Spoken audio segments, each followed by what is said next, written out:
ഇന്നത്തെ കൊച്ചു വീഡിയോയിലേക്ക് എൻ്റെ എല്ലാ കൂട്ടുകാർക്കും സ്വാഗതം. എന്നും സ്വാഗതം പറയാൻ ആദ്യകൂട്ടനുണ്ടാവും, കുടു ഉണ്ടാവും, മോനസ് ഉണ്ടാവും, എല്ലാവരും ഉണ്ടാവാറുണ്ട്. ഇന്ന് ആരും ഇല്ല കേട്ടോ. ഞാൻ സ്വന്തമാണ് പറയണത്, അതിൻ്റെ ഒരു കുറവുണ്ടാവും. അപ്പോൾ ഇന്നത്തെ കൊച്ചു വിശേഷങ്ങളിലേക്ക് എൻ്റെ പ്രിയപ്പെട്ട എല്ലാ കൂട്ടുകാർക്കും ഒന്നുകൂടി സ്വാഗതം പറഞ്ഞുകൊണ്ട് നമുക്ക് വീഡിയോയിലേക്ക് പോയാലോ. അങ്ങനെ വിഷു കഴിഞ്ഞ് തറവാട്ടിലായിരുന്നല്ലോ. അത് കഴിഞ്ഞ് പിറ്റേ ദിവസം വൈകുന്നേരം കേട്ടോ ജോലി സ്ഥലത്തു നിന്ന് പിന്നെ വീട്ടിലെത്തുന്നത്, കൂടരഞ്ഞിയിലെത്തുന്നത്. അപ്പോഴേക്കും ഫ്രിഡ്ജില്ലാത്തതിൻ്റെ ഫ്രിഡ്ജ് എന്തിനായിരുന്നു ഉപകാരമായിരുന്നു എന്നുള്ള ഇപ്പോഴാണ് എനിക്ക് ബോധ്യമാണ്. സത്യം പറഞ്ഞാൽ ഫ്രിഡ്ജുള്ള കാലത്ത് ഞാൻ അതിനകത്ത് ഭക്ഷണമൊന്നും വേവിച്ചിട്ട് എടുത്ത് വെക്കാറുണ്ടായിരുന്നില്ല. എനിക്ക് ഇഷ്ടമുണ്ടായിരുന്നില്ല കേട്ടോ. പക്ഷേ ഇന്നലെ എനിക്ക് തോന്നി കേട്ടോ, ശരിക്കും എൻ്റെ സാമ്പാർ ഒരു ചെറിയ പുളി വന്നിട്ടുണ്ടായിരുന്നു. കാളനൊന്നും ആയില്ല കേട്ടോ. സാമ്പാർ പോയി, എന്നാലും കുഴപ്പമുണ്ടായിരുന്നില്ല. സാമ്പാർ ഞങ്ങൾ അന്ന് കൂട്ടിയിട്ട് നല്ലപോലെ തിളപ്പിച്ചിട്ട് ബാക്കി ചോറ് ഇങ്ങനെയുള്ള സാധനങ്ങളെല്ലാം കേടായിട്ടോ. നമ്മൾ പുറത്ത് വെച്ചല്ലേ പോണ ചോറ്. സാമ്പാർ പായസം പിന്നെ നേരത്തെ കേടായിരുന്നു. പായസം കേടായതാണ് വിഷുവിൻ്റെ ഹൈലൈറ്റ്. പിന്നെ ഇതിപ്പം തീർത്തും പോയിട്ടോ. അപ്പോൾ വന്നപ്പോൾ എല്ലാം ഇങ്ങനെ നമ്മൾ ഒഴിവാക്കാതെ പോയതല്ലേ. അപ്പം ചോറ് പുളിയിഞ്ചി പിന്നെ തീർന്നിട്ടുണ്ടായിരുന്നു കേട്ടോ. പുളിയിഞ്ചി തീർന്നത് കൊണ്ട് അസമാധാനിച്ചു. കാളനും ഉണ്ടായിരുന്നു. പിന്നെ വൈകുന്നേരം ചെന്നിട്ട് ഒന്നും വെച്ചിട്ടില്ല. അപ്പോഴൊക്കെ എനിക്ക് ചെറിയൊരു ക്ഷീണം ഉണ്ട് കേട്ടോ. 2-3-4 ദിവസമായിട്ട് ഒരു ക്ഷീണം പോലെ എനിക്ക് തോന്നാറുണ്ട്. പിന്നെ നമ്മളിങ്ങനെ ഓടിപ്പായുന്നതിൻ്റെ ഇടയിൽ നമ്മളെ ക്ഷീണം നമ്മൾ അറിയില്ലല്ലോ. വീട്ടിലെ പണികളും മക്കളെ കാര്യങ്ങളെല്ലാം ചെയ്യുമ്പോൾ നമ്മളിങ്ങനെ ചെയ്തുകൊണ്ടേയിരിക്കും. എവിടെയെങ്കിലും ഇരിക്കുമ്പോഴേക്കും ശരീരം അങ്ങോട്ട് പോവും, തളർന്നു പോണ പോലെയാണ്. അങ്ങനെ ഞങ്ങൾ എന്ത് ചെയ്തു, അന്ന് രാത്രി പിന്നെ മോര് കാളനും ഒക്കെ കൂട്ടിയിട്ട് ഞങ്ങൾ ചോറുണ്ട് കേട്ടോ. വേറെ ഒന്നും ഉണ്ടാക്കാനൊന്നും എനിക്കാവുന്നില്ലായിരുന്നു. ചോറ് കളഞ്ഞു. ചോറും ഇതൊക്കെ വേസ്റ്റ് ടാങ്കിലിട്ടു കേട്ടോ. അപ്പോൾ ശരിക്കും അത്രയും ഭക്ഷണം വേസ്റ്റായി കളഞ്ഞപ്പോൾ നല്ല സങ്കടം തോന്നി കേട്ടോ. എത്ര പേര് ഭക്ഷണത്തിന് വേണ്ടിയിട്ട്, ഒരു നേരത്തെ ഭക്ഷണത്തിന് വേണ്ടി കഷ്ടപ്പെടുന്ന എത്രയോ ആളുകളുണ്ട് കേട്ടോ. അപ്പോൾ അച്ഛനും മോനും കൂടെ മുറ്റമൊക്കെ അവിടെയൊക്കെ നനയ്ക്കുന്നുണ്ട്. ചൂട് ഇത്തിരി കുറഞ്ഞ് കിട്ടുമെന്ന് പറഞ്ഞപ്പോൾ ഞാൻ എന്ത് ചെയ്തു, വേഗം വിഷു കഴിഞ്ഞ് എല്ലാവരും വന്നു പോയതൊക്കെയാണല്ലോ, മക്കളൊക്കെ കളിയെല്ലാം കഴിഞ്ഞല്ലേ. അപ്പോൾ എല്ലാം തട്ടി ബെഡ്ഷീറ്റും കാര്യങ്ങളെല്ലാം മാറ്റി ഒക്കെ അടിച്ച് വാരി തുടച്ച് നിലമെല്ലാം തുടച്ച് എല്ലാം ചെയ്യാമെന്ന് ഓർത്തു. ആ രാത്രി തന്നെ ഇതെല്ലാം ചെയ്ത് തീർത്തു കേട്ടോ. രാത്രി കിടക്കാനായപ്പോഴത്തേക്ക് അതെല്ലാം ചെയ്ത് തീർത്തിട്ട് തന്നെയാണ് കേട്ടോ കിടന്നത്. പിന്നെ കാര്യമായിട്ട് ഭക്ഷണമൊന്നും ഉണ്ടാക്കിയിട്ടില്ല എന്ന് മാത്രമേ ഉള്ളൂ. ലേശം ചോറും ദോശ അതൊക്കെ കൂടെ കഴിച്ചു. അപ്പോൾ ഞാൻ തുടക്കലെല്ലാം കഴിഞ്ഞപ്പം കുടുവിന് കുടുവിനോ അമ്മയ്ക്കില്ല, അച്ചക്കോ? ആണോ? അച്ചക്കുണ്ട്, അമ്മയ്ക്കോ? ഇതാ കുടുവിട്ടത്. എൻ്റെ ദൈവമേ, അത് കൂടുതലാണ്.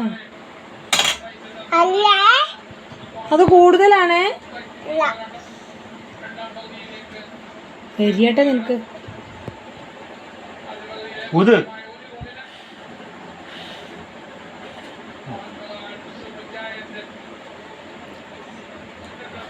നല്ല രസമുണ്ടോ? നമ്മൾ ചോറിനല്ലേ. അങ്ങനെ പിറ്റേ ദിവസം രാവിലെ, അതായത് ഇന്നലെ, മക്കളെ 2 പേരെയും കൊണ്ടാട്ടോ. ആദ്യക്കുട്ടനും വന്നിട്ടുണ്ടായിരുന്നു. പിന്നെ ആദ്യക്കുട്ടനെയും കുടുവിനെയും കൊണ്ടാട്ടോ ഞാൻ പോകുന്നത്. അപ്പോൾ ഇവിടെ വരുമ്പോൾ ഇവിടെ ഇരുന്ന് എന്നെക്കൊണ്ട് ഇത് ചെയ്യുമ്പോൾ അവൻ ഭയങ്കര വഴക്കുണ്ടാക്കും കേട്ടോ, കുടുവേ. അപ്പോൾ നമ്മളെ തൊട്ട് മുന്നിലെ വർക്ക്ഷോപ്പിലെ റാഷിദിൻ്റെ ഒരു മോനുണ്ട് കേട്ടോ. അവൻ വന്നിട്ട് കുടു വാടാ കുടു എന്നും പറഞ്ഞ് അവനെ എടുത്തുകൊണ്ട് പോകും കേട്ടോ. അവൻ്റെ അടുത്ത് അവനാണെങ്കിൽ ഇടയ്ക്ക് മഞ്ചും മിഠായിയൊക്കെ വാങ്ങിക്കൊടുക്കുകയും ചെയ്യേ. എന്നിട്ട് അവനെ കാണുമ്പോഴത്തേക്ക് കൂയിന്ന് വിളിക്കാൻ തുടങ്ങിയിട്ട് ഇപ്പം. ഇന്നലെ അവൻ എന്തോ മഞ്ചെങ്ങാണ്ട് വാങ്ങിക്കൊടുത്തിട്ടുണ്ട്. അത് തിന്നുകൊണ്ട് നിൽക്കുക കേട്ടോ പുള്ളിക്കാരൻ. എന്നിട്ട് പിന്നെ അംഗനവാടി പോകാൻ വിളിച്ചിട്ട് പോലും അവൻ പോരുന്നുണ്ടായിരുന്നില്ല കേട്ടോ. അപ്പോൾ ഇന്നലെ ആണെങ്കിൽ ഇവിടുത്തെ മെഷീൻ കാലിബ്രേഷൻ ലൈസൻസ് പുതുക്കേണ്ട ദിവസമായിരുന്നു. അപ്പോൾ അങ്ങനെ എന്താ പറയുക, ലൈസൻസ് പുതുക്കി കഴിഞ്ഞാൽ പിന്നെ അത് ഒരു ഡേ RTOൻ്റെ സാങ്ഷൻ ഇതൊക്കെ വരണം കേട്ടോ. അപ്പോൾ RTOൻ്റെ സൈറ്റിൽ അപ്ലോഡൊക്കെ ചെയ്ത് അവർ സാങ്ഷൻ ചെയ്ത് കഴിഞ്ഞാൽ പിന്നെ വീണ്ടും വർക്ക് കണ്ടിന്യൂ ചെയ്യാൻ പറ്റുള്ളൂ. അപ്പോൾ അങ്ങനെ വന്നപ്പം ഇന്നലെ ഉച്ചയായപ്പോഴത്തേക്കും സാറ് പറഞ്ഞു കേട്ടോ, പോയിക്കോളാൻ പറഞ്ഞേ, കൂട്ടിയിട്ട് പോയിക്കോ, ഇനിയിപ്പോൾ ഇന്ന് ചെയ്യാൻ പറ്റൂലല്ലോന്നേ. അപ്പോൾ ആ മെഷീൻ്റെ ഉള്ളിൽ എന്തൊക്കെയോ ചെയ്യാനൊക്കെ ഉണ്ട്. അപ്പോൾ അത് ചെയ്ത് അതിന് സ്ക്രൂവും കാര്യങ്ങളൊക്കെ ഊരി ആദ്യക്കുട്ടനാണ് കേട്ടോ അതെല്ലാം സെറ്റ് ചെയ്ത് കൊടുക്കുന്നത്. മെഷീന് അത് ചെയ്യുന്ന മെഷീൻ വർക്ക് ചെയ്യുന്ന ആൾ അവിടെ ഉണ്ട്. അയാളുടെ സാന്നിധ്യത്തിൽ തന്നെയാണ് കേട്ടോ അത് ചെയ്തുകൊണ്ടിരിക്കണത്. അപ്പം ഞാനും കുറേയൊക്കെ ചെയ്തു. സ്ക്രൂ ഇടാനൊക്കെ അവനും ആദ്യകൂട്ടനാണ് കേട്ടോ നല്ല മിടുക്കനായിട്ട് ഏറ്റവും കൂടുതൽ ഇട്ടത്. എനിക്ക് ഒരെണ്ണം ഇടാൻ കുറേ സമയം എടുത്തു. അവൻ പക്ഷെ ഫാസ്റ്റായിട്ട് വേഗം ഇട്ടു കേട്ടോ. അച്ഛൻ്റെ കൂടെ ഓരോന്ന് ചെയ്ത് ശീലമുള്ളത് കൊണ്ടേ. അങ്ങനെ അതെല്ലാം കഴിഞ്ഞ് പോവാൻ നേരമായപ്പോഴാണ് സുബി ചേച്ചി വരുന്നത് കേട്ടോ. അപ്പോൾ സുബി ചേച്ചി വന്നു കഴിഞ്ഞപ്പോൾ ഞങ്ങൾ പറഞ്ഞു ഞങ്ങൾക്ക് ഇന്ന് പോവാൻ ചെയ്യും, ഞങ്ങൾ ഷട്ടർ താത്താൻ പോവുമായിരുന്നു. അപ്പോൾ ഇവിടെ അടുത്ത് തന്നെയാണ് വീട് എന്ന് പറഞ്ഞു. അങ്ങനെ എന്ത് ചെയ്തു, സുബി ചേച്ചീനെയും കൊണ്ട് പോയി, വീട്ടിലോട്ട് പോയി കേട്ടോ. ഞാനും ആദ്യകൂട്ടനും സുബി ചേച്ചിയും കൂടെ നേരെ വീട്ടിലോട്ട് പോയി. അങ്ങനെ സുബി ചേച്ചി ആദ്യമായിട്ട് ഞങ്ങളെ വീട്ടിൽ വന്നു. അത് സത്യം പറഞ്ഞാൽ സന്തോഷം തന്നെയായിരുന്നു കേട്ടോ. സന്തോഷമുള്ളൊരു കാര്യമുണ്ട് കേട്ടോ. പറഞ്ഞാൽ അങ്ങനെ ഉച്ചയ്ക്ക് പോകുന്നതാണേ. അപ്പോൾ സുബി ചേച്ചീനെ കണ്ടു. അങ്ങനെ സുബി ചേച്ചി വന്നിട്ടുണ്ടായിരുന്നു. അപ്പോൾ വന്ന് കണ്ടപ്പോൾ നല്ല സന്തോഷം. ഇതാ ചേച്ചി ഞങ്ങളെ വീട്ടിൽ വന്നിട്ട് ചേച്ചീൻ്റെ കൂട്ടുകാരൊക്കെ തന്നെയാണ്. ഇവിടെ വന്നപ്പോൾ ഒരു പേരയ്ക്ക ചേച്ചിക്ക് കിട്ടി. ഇനി ആദ്യം കൂടെ ബാക്കി പേരയ്ക്ക പറിച്ചു കൊടുക്കാൻ വേണ്ടി മരത്തിൻ്റെ മുകളിൽ കയറിയിട്ടുണ്ട്. കാണിച്ചു തരാം കേട്ടോ. വാ. ആദ്യം അതിൻ്റെ മണ്ടേ കയറിയിരിക്കുന്നു. ആദ്യം അങ്ങോട്ടേക്കൊന്നും പോവല്ലേടാ. ഇതാ ഇവിടെ ഉണ്ടായിരുന്നു കുഞ്ഞേ, ഇതാ ഇവിടെയൊക്കെ ഉണ്ടായിരുന്നു. അവന്മാർ തൊട്ടിൽ കെട്ടി വെച്ചേക്കുന്നതാണിത് കേട്ടോ. ആ വീണല്ലോ. ആ അതും വീണു, താഴെ പോകുന്നില്ല. ബെഡ്ഷീറ്റ്, നല്ലൊരു ബെഡ്ഷീറ്റ് കൊണ്ടുപോയിട്ട് അതിൻ്റെ മണ്ടേ കെട്ടി വെച്ചത് കണ്ടോ. പേരൊക്കെ തട്ടിയിടാൻ വേണ്ടിയിട്ട്. ഓ കോലോ ഇഞ്ഞേ എവിടെയാടാ കോല്, നോക്കട്ടെ. ഓർക്കേടാ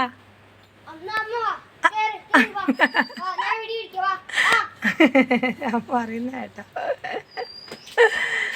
നീ ഇങ്ങനെ ഇളക്കി നോക്കാം. അപ്പോൾ ഇതിൻ്റെ അറ്റത്തൊക്കെ ഇതാ പേരയ്ക്ക. അതാ അവിടെയൊക്കെ അതാ. പേരമരം പൊട്ടൂല. നീ അതിന് മാത്രം.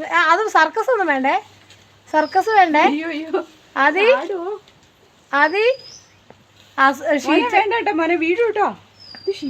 ഷീറ്റ് അത്തെല്ലോട് ചാടാൻ പറ്റൂല. തിരിച്ചു തന്നെ പോ.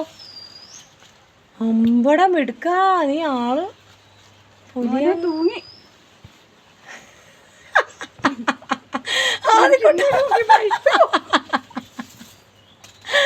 നീ ആള് കൊള്ളാലോടാ നീ. ഞാൻ നിങ്ങളെ രണ്ടാളും കാണിക്കുന്ന വീഡിയോ പിടിക്കുന്നു. താഴെ ചേച്ചി, മോൾ ആദ്യക്കുട്ടനും. അയ്യോ എന്താ ആദ്യം മതി കേട്ടോ സർക്കസ്. ആശുപത്രി പോകാൻ എൻ്റെ കയ്യിൽ പൈസ ഇല്ല. ആ മതിയാക്ക്. എനിക്ക് പേടിയാവുന്നു നിന്റെ കളി കണ്ടിട്ട്. അതിലൊരു പഴമുണ്ട് രമ്യ. ആ അത് കിളി കൊത്തിച്ചേ.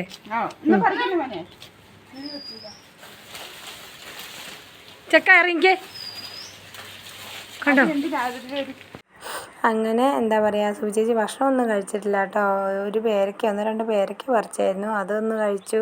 പിന്നെ ആദ്യകൂട്ടം പറിച്ചു കൊടുത്ത പേരയ്ക്ക എല്ലാം അവിടെ നിലത്ത് തന്നെ കിടക്കുന്നുണ്ട് കേട്ടോ. കൊണ്ടുപോയോന്നാവോ, ഇല്ലയെന്ന് എനിക്ക് തോന്നണേ. 2-3 മാങ്ങ മാത്രം കൊടുത്തു വിട്ടുള്ളൂ.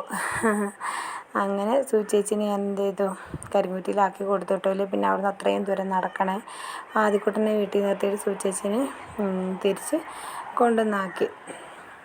ഇപ്പോൾ കുറച്ചായിട്ട് കാര്യമായിട്ട് ഒന്നും നടാറുമില്ല. എന്തെങ്കിലുമൊക്കെ നട്ടാൽ തന്നെ അതിനെ കാര്യമായിട്ട് ശ്രദ്ധിക്കാറുമില്ല കേട്ടോ. അത് എന്താ എത്തിക്കാൻ കഴിയുന്നില്ല എന്നുള്ളതാണ് സത്യം പറഞ്ഞാൽ.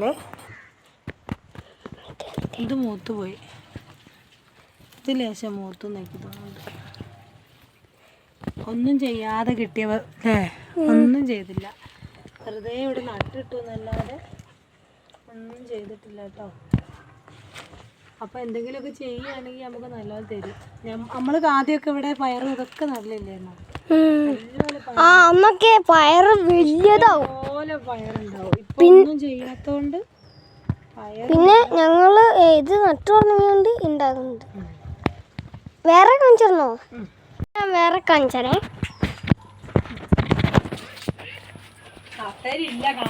എന്താണ്ട്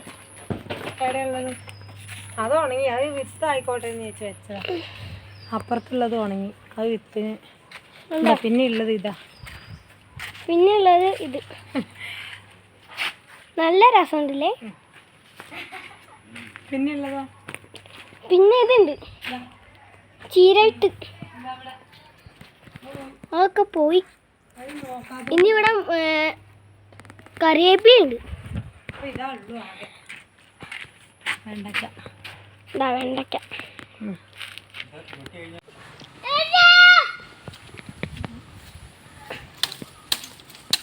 ഇതേ തുരുതായി പോയടാ. ഇങ്ങെന്താ കാണിക്കുന്നേ? ക്യാമറമാൻ മോനുച്ചാണ്, അല്ല ആദ്യക്കൂട്ടനാണ്. ഇന്ന് ക്യാമറമാൻ ആദിദേവ്. എടാ ഈ ചീര പറിച്ചാലോ?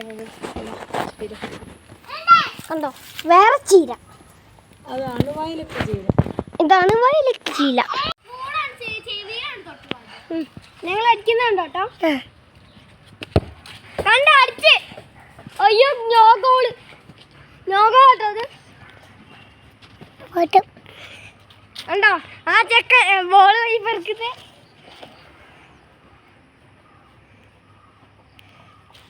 അടിക്ക് പറ്റിയില്ല. ആദ്യക്കൂട്ടൻ്റെ ക്യാമറ പിടുത്തം കഴിഞ്ഞപ്പോൾ കൂടു ഫോൺ വാങ്ങിയിട്ടോ. ഇതാ ഈ പിടിച്ചുകൊണ്ട് നടക്കുന്ന മുഴുവനും കൂടുവാണ്. അത് ഞാൻ അറിഞ്ഞിട്ടില്ല കേട്ടോ. സത്യം പറഞ്ഞാൽ കൂട് വാങ്ങുന്നത് ഞാൻ കണ്ടായിരുന്നു, പക്ഷേ അവൻ ക്യാമറയിൽ വീഡിയോ പിടിക്കുന്നുണ്ടെന്നുള്ളത് ഞാൻ ശ്രദ്ധിച്ചിട്ടില്ല കേട്ടോ. പിന്നെയാണ് മനസ്സിലായത് ഇവൻ പിടിച്ച് വെച്ച വീഡിയോ ആണ് ഇതെല്ലാം കേട്ടോ. അപ്പോഴത്തേക്കും ഞാൻ എൻ്റെ പണിയൊക്കെ തീർക്കുമായിരുന്നു കേട്ടോ. ചീരേൻ്റെ തണ്ടെല്ലാം ഒന്ന് വെട്ടിക്കൊടുക്കാൻ, അതൊക്കെ വെട്ടിക്കൊടുത്തു. തല നുള്ളാൻ നോക്കുമ്പോൾ എല്ലാം ഇങ്ങനെ തുരുമ്പ് പോലെ ആയിരുന്നു കേട്ടോ. പിന്നെ രാത്രിക്കത്തേക്ക് ചോറും വാഴക്കേൻ്റെ കറിയായിരുന്നു. വാഴക്കയും തക്കാളിയും കൂടിയിട്ട് കറി ഉണ്ടായിരുന്നു. ലേശം ഉണക്കമീൻ ഉണ്ടായിരുന്നു, അതും കൂടെ കൂട്ടിയായിട്ട് ചോറുണ്ടത്. അതൊന്നും ഞാൻ വീഡിയോ പിടിച്ചത് എനിക്ക് പറ്റുന്നില്ലായിരുന്നു. എന്ത് ക്ഷീണമാണെന്ന് എനിക്ക് തന്നെ അറിയില്ല കേട്ടോ.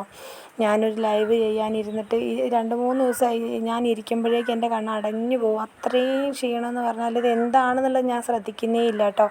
നമ്മളൊരു ഭാഗം പൊന്തുമെങ്കിൽ നമ്മൾ അറിയില്ലല്ലോ. നമുക്ക് എന്തെങ്കിലും ശരീരത്തിന് തളർച്ച ഉണ്ടെങ്കിൽ തന്നെ അമ്മമാരറിയില്ല എന്ന് എനിക്ക് തോന്നുന്നത്. അച്ഛന്മാരും അങ്ങനെ തന്നെയാണ് കേട്ടോ, അല്ലാന്നല്ല.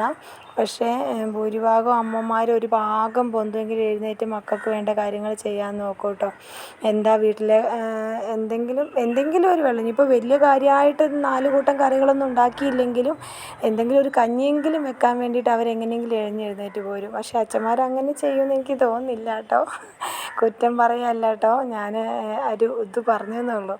അപ്പോൾ അങ്ങനെ ഭയങ്കരമായിട്ട് ക്ഷീണം ഉണ്ടായിരുന്നു കേട്ടോ. ഇവിടുന്ന് കഴിഞ്ഞ് ചെന്നാലും പിന്നെ നമുക്ക് റെസ്റ്റില്ലല്ലോ. നമ്മൾ വീട്ടിൽ എല്ലാം ഒത്തിരി ഉണ്ടാവും, അലക്കലും എല്ലാം കഴിഞ്ഞ് ഭക്ഷണത്തിൻ്റെ കാര്യങ്ങളെല്ലാം കഴിഞ്ഞ് അവർക്ക് ഭക്ഷണമൊക്കെ കൊടുത്ത് കഴിയുമ്പോഴല്ലേ നമ്മൾ ഫ്രീ ആകുന്നത്. അങ്ങനെ സംഭവം ഇതായിരുന്നു. ഇന്ന് രാവിലെ ഞാൻ എഴുന്നേറ്റപ്പോൾ തൊട്ട് എനിക്ക് തല കറങ്ങിയിട്ട് നിൽക്കത്തില്ല കേട്ടോ. ഞാൻ ദോശ ചുട്ടിട്ട് നിവരുമ്പോഴത്തേക്ക് എൻ്റെ തല കറങ്ങിയിട്ട് എനിക്ക് ഇരിക്കണം. അങ്ങനെ ഞാൻ എന്താണേലും വേണ്ടില്ല രാവിലെയും അപ്പം ഉണ്ടാക്കി, കടലക്കറി ഉണ്ടാക്കി, ചോറ് വെച്ച് എല്ലാം കഴിഞ്ഞു. എന്നിട്ട് ആദ്യക്കൂട്ടനും പോയി, അവർക്കൊക്കെ കഴിക്കാനൊക്കെ കൊടുത്ത് അവരെ പറഞ്ഞു വിട്ടു. അത് കഴിഞ്ഞിട്ടും എൻ്റെ തല നേരെയായിട്ടൊന്നുമില്ല. പക്ഷെ ഞാൻ തലയിൽ നല്ല തണുത്ത വെള്ളമൊക്കെ ഒഴിച്ച് കുളിച്ചു. പക്ഷേ തിരിച്ച് കടയിലെത്തി കഴിഞ്ഞപ്പോൾ എനിക്ക് ഇരിക്കാൻ വയ്യ കേട്ടോ. എങ്ങനെയോ ഞാൻ കുടുവിനെ അംഗനവാടി കൊണ്ടേ ആക്കിയേ. 9:30 കഴിഞ്ഞപ്പോഴത്തേക്കും കുടുവിനെ അംഗനവാടി പോകാൻ നേരത്ത് വേച്ച് പോകുന്നുണ്ടായിരുന്നു കേട്ടോ. ദൈവം സഹായിച്ചു, വണ്ടിയിൽ ഓടിച്ചു പോകുമ്പോൾ ഒന്നും പറ്റിയില്ല. ദൈവാനുഗ്രഹം എന്ന് മാത്രം ഞാൻ വിചാരിക്കുന്നില്ല. അത്രയും എനിക്ക് പറ്റുന്നുണ്ടായിരുന്നില്ല കേട്ടോ. അങ്ങനെ ചെന്ന് നോക്കുമ്പോൾ BP കുറവായിരുന്നു. BP കുറവാണെന്ന് ഫസ്റ്റ് ഞാൻ കാണിച്ചായിരുന്നു. അപ്പോൾ അവർ പറഞ്ഞപ്പോൾ ഞാൻ ഉപ്പിട്ട് നാരങ്ങ വെള്ളം കുടിച്ചിങ്ങ് പോരുക ചെയ്തു. പക്ഷേ എന്നിട്ടും എനിക്ക് ഇരിക്കാൻ പറ്റുന്നില്ല എന്ന് കണ്ടപ്പോൾ ഞാൻ പോയതാണ് കേട്ടോ. അപ്പോൾ ചെന്നപ്പോൾ എന്താ BP കുറവുണ്ട്. പിന്നെ അവർ മഞ്ഞപ്പിത്തത്തിന് ടെസ്റ്റ് ചെയ്തിട്ടുണ്ട്. അങ്ങനെ പല ടെസ്റ്റുകളും ചെയ്തു കേട്ടോ. എന്താണേലും വേണ്ടില്ല 1000-1500 രൂപേൻ്റെ അടുത്ത് ടെസ്റ്റിനായി കേട്ടോ സംഭവം. അപ്പോൾ ഞാൻ ഓർക്കുകയായിരുന്നു കേട്ടോ. അങ്ങനെ കിടന്നപ്പം അവിടെ കിടന്നപ്പോൾ എന്തൊരു സുഖം എനിക്ക് തോന്നിയെന്ന് പറയാം. അവിടെ കിടന്നുറങ്ങാനാണ് തോന്നിയത്. ശരീരത്തിൻ്റെ ക്ഷീണം കൊണ്ട് നമ്മൾ എവിടെയെങ്കിലും ഒന്ന് കിടന്നാൽ മതി എന്നുള്ളൊരു അവസ്ഥ കേട്ടോ. പക്ഷേ ഒരു പരിധി വരെ എല്ലാ അമ്മമാരും ഇങ്ങനെയാണ് കേട്ടോ. എന്നെ ഈ വീഡിയോ കാണുന്ന എൻ്റെ കൂട്ടുകാരോട് എനിക്കും എന്നേ പറയാനുള്ളൂ. നമ്മുടെ ശരീരത്തിന് ക്ഷീണം ഉണ്ടെങ്കിൽ നമ്മളൊന്ന് ശ്രദ്ധിക്കണം. ക്ഷീണമാണ്, അതെന്തെങ്കിലും ക്ഷീണമായിരിക്കും, അല്ലെങ്കിൽ അത് ഉറങ്ങാത്തതിൻ്റെയാണ്, അല്ലെങ്കിൽ അത് വെള്ളം കുടിക്കാത്തതിൻ്റെ ആണെന്നൊക്കെ നമ്മൾ വിചാരിക്കും. അപ്പോൾ അതൊന്ന് ശ്രദ്ധിക്കാൻ, അതിന് പ്രാധാന്യം കൊടുക്കാനൊന്നും നമുക്ക് തോന്നില്ല. അപ്പോഴും നമ്മൾ വീട്ടിലുള്ള കാര്യം, മക്കളെ കാര്യമൊക്കെ ആയിരിക്കും നമുക്ക് പ്രാധാന്യം കേട്ടോ. അപ്പോൾ ഇങ്ങനെ വീണ് പോകുമ്പോഴായിരിക്കും നമ്മൾ ഓർക്കുക അയ്യോ നേരത്തെ നോക്കായിരുന്നു എന്ന്. പിന്നെ ഉപ്പിട്ട വെള്ളം കുടിക്കുന്നതൊക്കെ ഞാനും പൊതുവെ കുറവാണ് കേട്ടോ. അതൊക്കെ കൊണ്ട് തന്നെ ആയിരിക്കും ശരീരത്തിന് ഇത്രയും ക്ഷീണം വന്നതെന്ന് എനിക്ക് തോന്നുന്നു. ഇന്നിപ്പോൾ ഹോസ്പിറ്റലിൽ വന്നു കഴിഞ്ഞപ്പോൾ എനിക്ക് എൻ്റെ കൈ എടുത്ത് വെക്കണമെങ്കിൽ ഒരാളെ സഹായം വേണമെന്നുള്ളൊരവസ്ഥയായിരുന്നു കേട്ടോ. എനിക്കിങ്ങനെ കൈ പൊന്തിക്കാൻ ഒന്നിനും പറ്റുന്നില്ലാത്ത പോലെ തോന്നിയേ. ഇത് കേട്ട് അപ്പോഴത്തേക്ക് ഞാൻ അവിടെ എത്തിയ പാടെ നമ്മളെ ഗ്രൂപ്പ് ഓരോരുത്തർ ഇങ്ങനെ രാവിലെ തുടങ്ങുമല്ലോ വിശേഷങ്ങൾ ചോദിക്കാൻ. അപ്പോഴത്തേക്കും രമ്യ എത്തി. രമ്യ ഓടി വന്നു കേട്ടോ. ആതിര വിളിച്ചു, എന്താ വേണ്ടേ, എപ്പോഴാണ് ഞങ്ങൾ വരണോ, എന്തെങ്കിലും ചെയ്തു തരണോ എന്ന് ചോദിച്ചോണ്ട് ഞാൻ പറഞ്ഞു ഒന്നുമില്ലടോ തലയിറങ്ങി ഇന്ന് അത്രേ ഉള്ളൂ എന്ന് പറഞ്ഞു. തൊട്ട് പുറകെ സുബിച്ചേച്ചി ഉണ്ട് വിളിക്കുന്നത്. സുബിച്ചേച്ചി വിളിച്ചപ്പോഴും ഞാൻ ഹോസ്പിറ്റലിലാന്ന് പറഞ്ഞപ്പോൾ സുബിച്ചേച്ചി പറഞ്ഞു ഞാനും ഉണ്ട് ഇവിടെ അങ്ങാടിയിൽ ആശുപത്രിയിൽ, ഞാൻ എന്നാൽ അതിൽ വരുന്നുണ്ടെന്ന് പറഞ്ഞ് സുബിച്ചേച്ചി വന്നു. അതിൻ്റെ തൊട്ട് പുറകെ അച്ഛനതാ ഓടി എത്തിയിട്ട് അങ്ങനെ ആരൊക്കെ ഓടി വന്നു എന്നുള്ളതല്ല കൂട്ടുകാരെ, ആർക്കും ഓടി വരാനുള്ളൊരു അവസരം ഉണ്ടാക്കാതിരിക്കുക എന്നുള്ളതാണ് പ്രധാനം. എന്താണെങ്കിലും വേണ്ടിയില്ല, ഇന്നത്തെ ദിവസം ഇങ്ങനെയാണ് ഉണ്ടായത്. ഉച്ചയായപ്പോഴത്തേക്കും ഇതൊക്കെ സംഭവിച്ചു കേട്ടോ. എന്താണേലും വീഡിയോ കണ്ട് സപ്പോർട്ട് ചെയ്യുന്ന കൂട്ടുകാർക്ക് എല്ലാവർക്കും ഒത്തിരി താങ്ക്സ് ഉണ്ട് കേട്ടോ.